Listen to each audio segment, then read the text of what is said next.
کیونکہ at Times ہم چاہتے کچھ ہیں مگر اس بچے کے حال کی طرح جیسے بھوکا ہوتا ہے نا بچہ تو رو رو کے بتاتا ہے, اسے یہ نہیں پتا ہوتا کہنا کیا, مانگنا کیا ہے, ضرورت کیا ہے. پھر ماں پوچھتی ہے اچھا کیا چاہیے, بولو کیا چاہیے, کیا کہتے ہیں بھوک لگی ہے, پیٹ میں درد ہے, سر درد ہے, کیا ہے تمہیں. تو ہمارا حال بھی ان بچوں ہی کی طرح ہے کہ جو اپنی تکلیفوں کو خود بھی نہیں جانتے اور اپنے رونے اور اپنے ڈسٹریس اور اپنے جو ایک انکمفرٹیبل سی فیلنگ ہوتی ہے بعض اوقات خود بھی نہیں پہچانتے ہوتے کہ ہمیں ہے کیا, ہمیں کیا دکھ ہے. ان نون سا دکھ ہوتا ہے اور نہیں خبر ہوتی کہ کیا گزر رہی ہے اور کیوں گزر رہی ہے. ایسے مواقع پر انسان اگر اللہ تعالیٰ کی طرف رجوع کرے, لگتا تو مشکل ہے لیکن صرف 2 نفل پڑھ کے بھی دعا کر لے تو بہت فرق پڑ جاتا ہے اور فکر دور ہو جاتی ہے. تو آپ دیکھیے اس دعا پہ غور کیجئے کہ میرے لیے اس کام کو آسان کر دے, میرے لیے اس کو مبارک کر دے, یعنی اس میں برکتیں پیدا کر دے.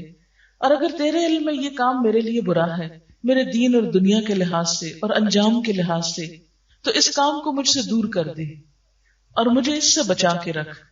میرے لیے خیر اور بھلائی مقدر فرما جہاں کہیں بھی ہو, اور پھر مجھے اس پہ راضی کر دے اور یکسو کر دے. یعنی اگر اس کام میں نہیں اچھائی کہیں اور ہے تو پھر میری رہنمائی کر دے اس کام کی طرف. یعنی کتنی خوبصورت دعا ہے جس موقع پہ مانگی جاتی. پھر اسی طرح آپ دیکھیں مثلا تاریخ طے کر رہے ہیں, مثلا کوئی اور اسی طرح کے اس معاملے میں اہم ڈیسیژن لے رہے ہیں. آپ ذرا سوچیں ہارڈلی کتنے منٹ لگتے ہیں 2 نفل پڑھنے میں, 5 منٹ. وضو کو کتنے منٹ لگتے ہوں گے, 5 منٹ.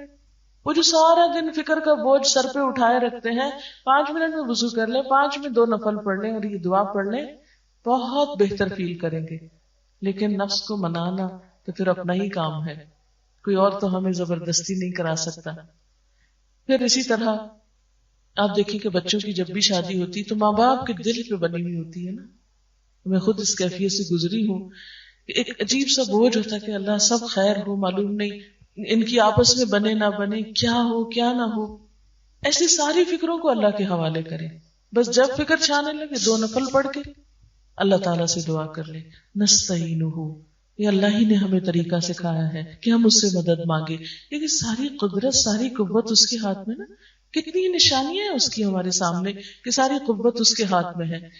مثلاً آپ دیکھیں کہ اس درخت کا ڈیزائن جو ہے یہ ہمارے مرضی سے تو نہیں ہوا. ہم اگر اس کو موڑنا چاہیں, اس کو پھیرنا چاہیں کہ نہیں ہم اب بور ہو گئے ہیں یہ پتوں کا یہ رنگ دیکھ کے یا یہ شکل دیکھ کے, تو اس میں کوئی تبدیلی کر دیں, رہے یہ یہی درخت لیکن بس ذرا ڈیزائن بدل دے, تو یہ نہیں ہم کر سکتے.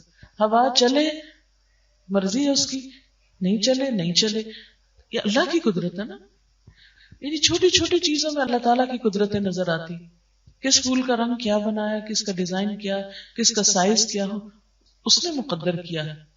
تو بہت ساری چیزیں اس کے فیصلے پہ ہوتی ہیں. ہمارا کام کیا ہے, بس اس سے خیر اور بھلائی کے طلبگار رہیں, اس سے مانگتے رہیں, اس سے اچھی امیدیں رکھیں, اس سے اچھا گمان رکھیں.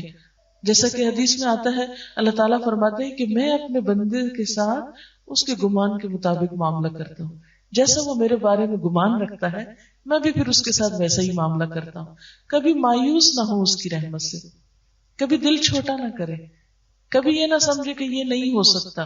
اس کے لیے کچھ بھی مشکل نہیں, اس کے ہاں سب کچھ ہو سکتا ہے. ہاں کمی ہے تو ہمارے اپنے مانگنے میں, اور ہماری اپنی کوتاہی ہے کہ اس کی طرف رجوع نہیں کرتے.